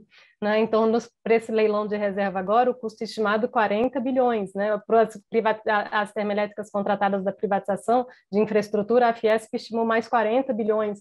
Então, assim, isso não é negligenciável, isso é investimento que deveria estar sendo alocado em outras frentes, porque, inclusive, na incerteza do momento que vivemos, você não sabe nem se você vai conseguir amortizar esses investimentos. Então, você teria ainda que encontrar dinheiro para, assim como a gente está nesse momento, tendo que equacionar essa questão do GSF sem violar o passado, que a gente não crie um novo passado que talvez venha a ser violado daqui a alguns anos, que será a indenização desses agentes que agora estariam entrando com novas infraestruturas de gás que não poderão ser utilizadas no futuro por restrição climática. Então, a gente vê, inclusive, pacotes grandes, né, de ajuda de recurso e de retomada da crise, já olhando para a transição, né, nos países mais desenvolvidos, onde parte muito grande do envelope orçamentário é justamente para a compensação desses agentes cujos empreendimentos estão sendo menos utilizados ou para justamente ajudar, né, no descomissionamento, né, sem que lese muito profundamente justamente a receita desses agentes, tá? Que são agentes importantes, né, e bastante respeitados. Eu gostei muito da fala dos colegas, eu vou reagir a alguns ganchos, sabe, se você me permitir, muito brevemente. Então, na verdade, eu acho justamente o GSF, né, e daí o MRE, eu acho justamente, também concordo, soluções muito originais, né, porque, na verdade, por que foi feito, também voltando lá na história, porque, na verdade, quando a gente está falando do aproveitamento ótimo num curso d'água, né, que precisa ter a sua gestão coordenada, eu estou falando aí a economista vai falar, a gente está falando de uma estrutura de monopólio natural. Então, não é economicamente ótimo eu introduzir uma competição se é essa operação integrada que justamente vai me proporcionar essa mais-valia, né, essa geração excedente que é dada só pela operação integrada e otimizada. Então, nesse sentido, eu acho o MRE, na verdade, uma solução bastante capitalista e esperta de mitigação de risco, né? Porque o tamanho desse risco é muito grande, né? Isso é muito pesado. Um agente sozinho não consegue comportar. Então, poderíamos ter pensado em alguma coisa? Poderíamos, né? Mas eu acho bastante interessante, não acho que o instrumento em si seja o problema, né? Eu acho que foi o drible que quiseram dar, forçadamente, porque realmente você não consegue fazer uma estrutura de mercado competitivo se você está falando de estrutura de monopólio natural. Então, foi isso que foi encontrado. A gente poderia desenvolver mercado para as outras tecnologias e talvez deixar isso regulado como monopólio natural, single buyer ou tantas outras formas, né, de design de mercado que a gente encontrou ao redor do mundo para lidar com esse tipo de questão. Então, eu não acho que o problema esteja no mecanismo em si, não é? Então, mas que tem diversos problemas, realmente, como foi bem colocado, né? As especificidades das usinas não foram, né, bem contempladas, né? Toda essa questão que não foi feita a revisão, e também concordo que é preciso realmente se equacionar isso, né? E que se pense num futuro, mas que esse futuro a gente justamente haja, né, de forma responsável para evitar a criação desses novos passivos. O modelo, né, custo marginal de operação é igual ao custo marginal de expansão, ele foi desrespeitado e vem sendo desrespeitado há muito tempo. E tem muita coisa acontecendo que leva a isso, né? Essa própria geração fora da ordem do mérito falsifica, né, a leitura justamente do custo dessa geração que está sendo criada. Daí mesmo a gente está vendo esse PLD tão, né, baixo agora recentemente, quando a gente está despachando termoelétrica a mais de R$ 2.000. O que é como, né? Então, são esses problemas do nosso modelo que eu acho que são muito mais severos, né? E que justamente estão impactando tanto e trazendo tanto desequilíbrio e tanto perplexidade da sociedade que realmente não entende, né, o que está acontecendo e esse nível de tarifa terrível. Com relação, voltando para a questão do gás e para as questões ambientais da ampliação de hidrelétrica, neste momento, eu também vou colocar essa questão muito para o futuro, né, como fez Kelman. Então, assim, nesse momento agora, eu acho que é um momento, né, inclusive muito por conta dessa administração que a gente tem agora nesse momento, onde os níveis, né, de desmatamentos vêm batendo recordes, eu acho que agora é um momento hands-off, assim, a gente tem que ter um projeto de restauração, né, ver como é que está ficando essa coisa. A questão do Xingu é muito severa, né, da degradação ambiental, então precisa se recuperar aquilo, tem que entender como vai operar o Belo Monte né, evitando, né, essa questão da vazão, né, que está provocando esse ressecamento e a questão da fome da população, né, que está sendo ao contrário, né, está sendo deflorestada, né, como diz bem a Eliane Brum, né, que como ela explica o fenômeno que vem acontecendo. Então, você vem, na verdade, trazendo pobreza, trazendo doença, né, trazendo perda de biodiversidade. Essa crise não é só do clima, né? Essa crise da biodiversidade, inclusive, né, todos esses sistemas são complexos e interligados. Então, um desequilíbrio ambiental muito severo num local, né, pode desencadear outros. E aí que se questiona um pouquinho esse mecanismo das compensações, do desmatamento local compensar em outro local, como justamente a árvore e a vegetação está muito ligada justamente, né, à captação, né, e a trazer a umidade da atmosfera para aquele território. O estado de São Paulo é muito emblemático nesse sentido. Então, se a gente sabe, né, que tem que ter uma reserva legal para cada empreendimento, para cada coisa, portanto, não há, né, na prática, aí fala, não, porque a compensação foi feita em outro lugar. Então, naquele território fica extremamente seco e aquilo ali, aquele clima fica desequilibrado.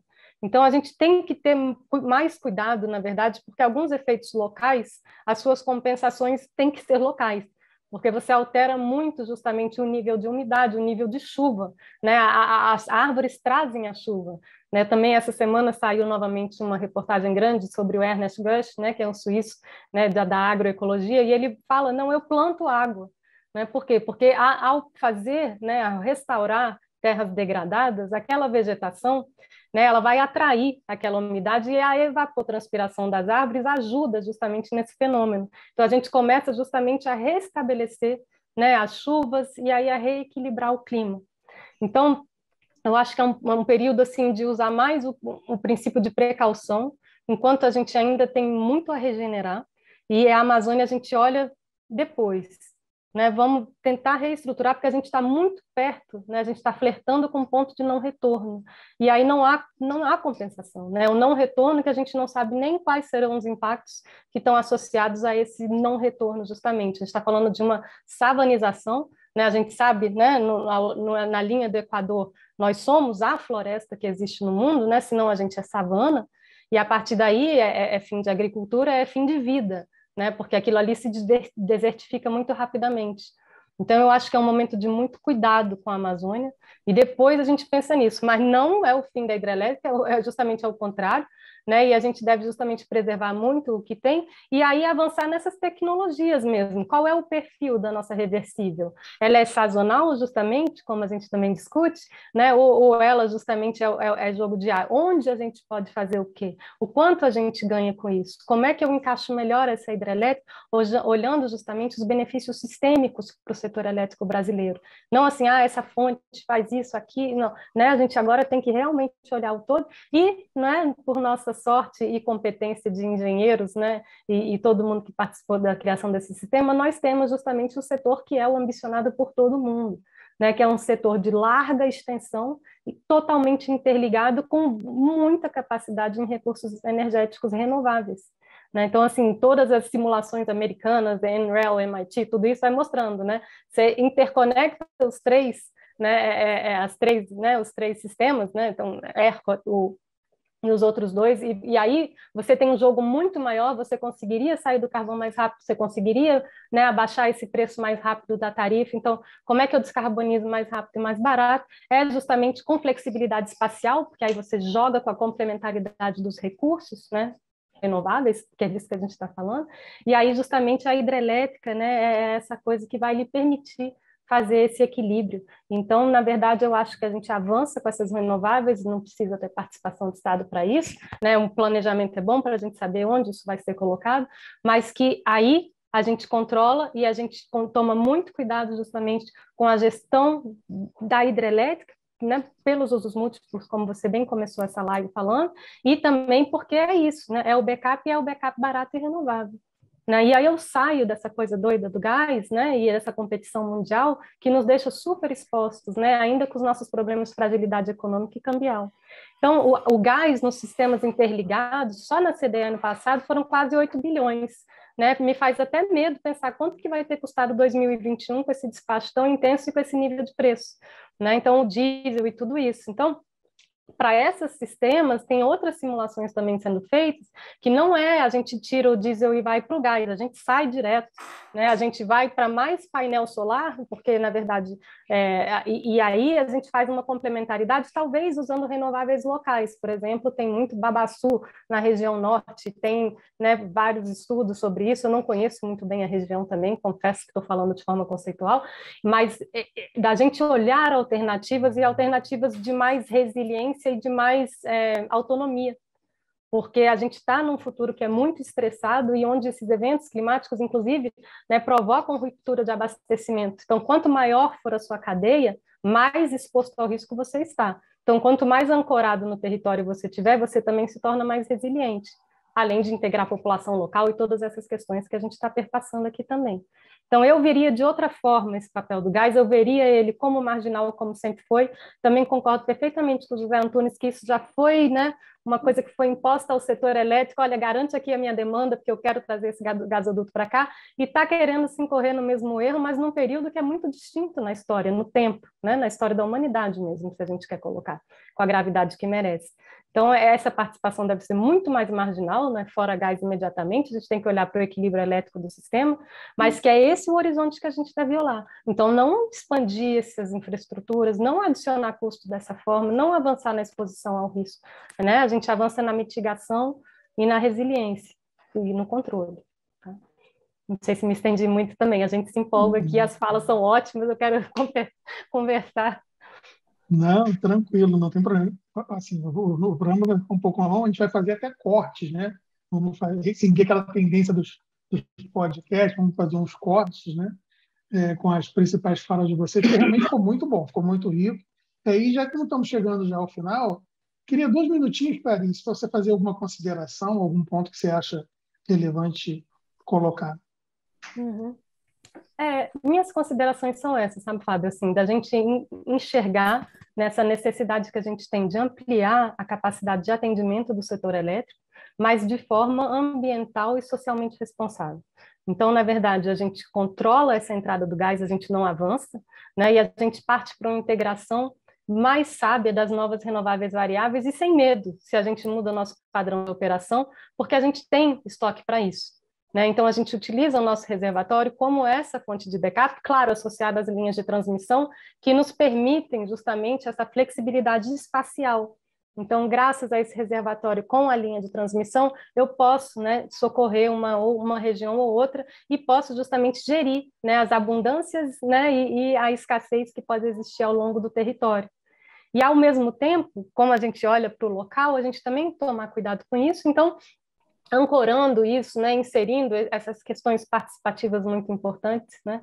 Então a gente contemplar, né? Então qual é a sua disponibilidade de recurso energético aqui? Né? Qual é a sua curva de carga? Eu acho que a ignorância sobre a curva de carga do sistema elétrico brasileiro é muito profunda, né? Os dados são muito antigos, né? Alguma distribuidora tem, mas não é um conhecimento que se tem. Para a gente ancorar, né, um bom planejamento, a gente tem que ter conhecimento melhor dos nossos usos, né? E daí sim estimular, né, políticas assim, audaciosas de eficiência energética, de troca de motores, de auxílio à indústria, né, de redução de desperdício, de ilhas de calor. Então, tem um mundo de coisas realmente para a gente tratar, mas justamente coisas que nos levem a um setor elétrico, né, mais resiliente, mais sustentável e sem explosão tarifária.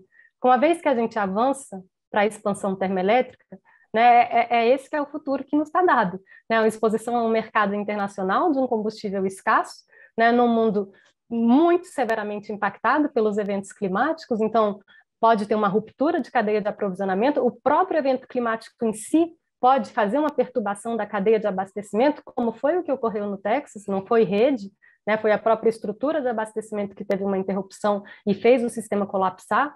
Então, não é uma questão aqui de preço só que a gente está discutindo, é uma coisa de resiliência do sistema, né? O preço de escassez não evitou o colapso, né? E olha que teve muita morte, muita falência e problemas muito severos econômicos, né, associados àqueles blackouts do Texas. Então, a gente tem que olhar no setor elétrico hoje realmente para os dois pilares, né? O pilar físico, da estrutura física, da robustez desse sistema, e institucional, né? Então, como é que a gente faz esse setor justamente prover, né, essa robustez e essa descarbonização de que a gente é chamado a fazer. E para a gente não seria tão complicado com essa abundância de recursos naturais que temos, né? A gente deixar de jogar o nosso jogo, né, para ficar marginal num jogo que as tecnologias são detidas por outros países, não faz o menor sentido. Maravilha. Doutor Zé Antunes, também suas considerações aí em 2 minutinhos. Tá certo. Bom, eu queria fazer um fecho considerando um aspecto, né? Nós tivemos um modelo, o setor elétrico brasileiro foi reestruturado em 1996. E em 2004 ele foi revisado. Quando a gente olha toda a situação que está aí, Clarice, particularmente no que você colocou, e aqui as ideias que todos nós colocamos, elas fazem sentido. Fundamentalmente, tem uma linha de raciocínio que nós somos renováveis. As hidrelétricas, antigamente, eram até tiradas de renovável, para você ter uma ideia. Então, nós somos renováveis, temos capacitação de reservatório, nós temos que olhar, falamos de GSF, o mecanismo de realocação de energia, tudo isso, no fundo, nós estamos discutindo aqui uma revisão do modelo, pessoal. O modelo está na hora de ser revisado. E alguém tem que ter coragem. Aliás, é uma decisão, na verdade, que tem que ser institucional, né? Do Ministério, depois a agência. Quem cria as políticas é o Ministério, depois implementado pela agência. Competência da EP nós temos. Eu ainda adiciono as nossas fontes renováveis, só para vocês pensarem, assim, secundariamente, né? A geração híbrida de PVs dentro de reservatórios. Só para provocar um pouquinho mais, além das pumping storages aí, que aproveitam esses níveis de Serra do Mar que nós temos, né? E podemos sim, por que não? A nuclear. Nós temos um sucesso no nosso projeto nuclear. Aliás, a França, tão criticada, né? Implantou, na época do presidente Valéry Giscard d'Estaing, um programa nuclear que até hoje manda energia lá para a Alemanha. E hoje eu li, curiosamente, no Economist, hoje de manhã, que eles estão pensando hoje na modulação de nucleares menores, inclusive, né? E o Brasil tem um pré-sal a mais do que urânio aqui dentro, né?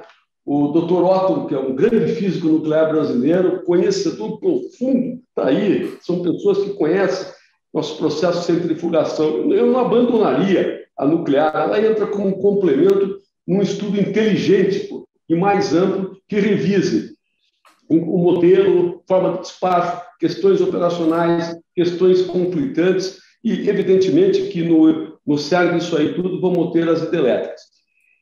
Eu gostaria de também fazer uma observação para vocês. Eu tenho um trabalho que eu recebi aqui da agência americana, são 20 páginas, que é da USA Energy Information Administration. Isso aqui mostra uma visão do mundo aqui nos próximos anos. É um trabalho interessante, depois posso, Fábio, compartilhar, se os colegas desejarem.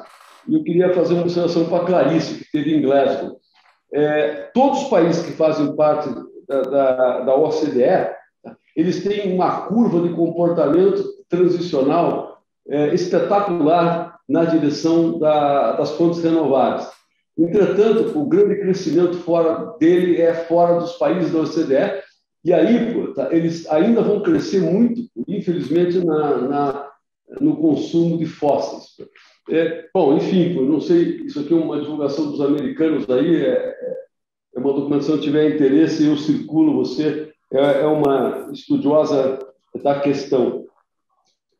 Acho que era isso aí que eu queria transferir aí um pouquinho, né? Acho que nós temos que olhar a forma de uma maneira mais ampla, revisão de modelo, revisão, a EPE entrando, enfim, olhar um planejamento de longo prazo, olhando todas as fontes que compõem aí o nosso setor, né? E ainda somos, olhando o copo cheio vazio, acho que o nosso copo está mais para cheio no contexto geral, né? Eu acho que teve muito do problema operativo nessa crise nossa aqui, os reservatórios, enfim, você não devia nunca deixar chegar a 16%, 17%. Mas paciência, né? Isso sim, nós temos tempo aí para tentar corrigir. Maravilha. Doutor Gerson Kelman, você tem os seus 2 minutos para suas considerações finais? Bom, eu tenho um otimismo moderado de que nós possamos evoluir no sentido de resgatar um papel importante das hidrelétricas e novas hidrelétricas e de preferência com reservatórios. Eu já mencionei, mas vou enfatizar aqui, por efeito, dizer, de fora para dentro do Brasil, quer dizer, o Brasil, 50 anos atrás, nós brasileiros, em média, achávamos que substituir floresta por asfalto era uma coisa boa, né? Nós evoluímos, nós todos evoluímos no sentido de perceber que não é assim, e muito dessa evolução se deu a, vamos dizer, uma cultura vida de fora para dentro, e não há nenhuma crítica nisso, é uma coisa positiva. Hoje, há uma preocupação mundial, como nós estamos acompanhando, com a mudança com a emissão de gases de efeito de estufa, com muita preocupação agora, conjuntural, com medidas para diminuir a emissão de gases de efeito de estufa, que é importante, sem dúvida, mas eu prevejo, e não só eu, quer dizer, eu recomendo um livro de um professor de economia, está aí, Clarice, um professor de economia do MIT, o Pindyck, né, Robert Pindyck, que acabou de escrever um livro dizendo, olha, muito mais importante é a adaptação. E usinas hidrelétricas com reservatórios atendem os dois requisitos. Diminui a emissão de gases de efeito de estufa, de um lado, e de outro, protege melhor contra os efeitos da mudança hidrológicas e mudanças de clima por conta de gases de efeito de estufa. Então, eu acho que virá, de um lado, a nossa percepção interna de que podemos evoluir na direção de ter um processo decisório mais participativo e mais holístico, de fato, não de boca para fora, mas de fato holístico, né? E uma influência cultural de fora para dentro, no sentido de valorizar esses. Nos outros países, os reservatórios vão sair de patinho feio para cisne. E talvez isso possa acontecer no Brasil também, deve acontecer, se não acontecer nos outros lugares. Então, eu sou razoavelmente otimista. Termino só com uma palavra, assim, para, digamos, um futuro debate. A relação entre florestas e hidrologia, vazões e precipitação é extremamente complexa. Extremamente complexa. E há pesquisas que, bom, em geral, a cobertura vegetal tem uma série de efeitos muito positivos, no sentido que diminui a variância das vazões, né? A variabilidade, a variância das vazões. Mas, em termos de efeito no valor esperado das vazões, há debates. Eu tenho uma ex-aluna, hoje diretora da EPE, a Ângela Divino, que anos atrás fez uma tese em Harvard sobre o que explicaria a mudança de vazões, em média, a série histórica de vazões afluentes a Itaipu. Fez isso com um conjunto de professores de Harvard, alguns de botânica e outros e tal. E a conclusão foi que a principal explicação da mudança, aparentemente, da não estacionalidade da série de evasões afluentes a Itaipu, no sentido que aumentou nos últimos anos, ao contrário de São Francisco, seria a mudança do uso do solo e algo relacionado à mudança de cobertura florestal por cobertura, seja de pasto ou de agricultura. Mas isso é uma discussão extremamente complexa. Eu termino dizendo o seguinte, que ciência o exercício da ciência é o exercício da dúvida. Quando alguém tem muita certeza, eu fico aqui assustado. Eu acho que nós temos que ter sempre a humildade de vislumbrar o que não conhecemos direito. Muito obrigado pela oportunidade, Fábio. Foi interessante a discussão. Eu que agradeço. Dr. Gerson Kelman, Dr. José Antônio Sobrinho, a Clarice Ferraz. E chegamos ao fim de mais um Brasil Energia Debate. Confira outros episódios da série aqui no canal, né? Estamos, como eu sempre digo, a cada 15 dias, sempre às sextas-feiras, a partir das 11 horas, com um novo episódio. Não deixe de se inscrever e ativar as notificações, isso facilita para você acompanhar assim que o novo programa estiver disponível, e fique também à vontade para dar um like, compartilhar, comentar que aí sim você pode participar do debate. Aliás, você pode também sugerir temas para episódios do Brasil Energia Debate. Muito obrigado pela sua atenção e até a próxima.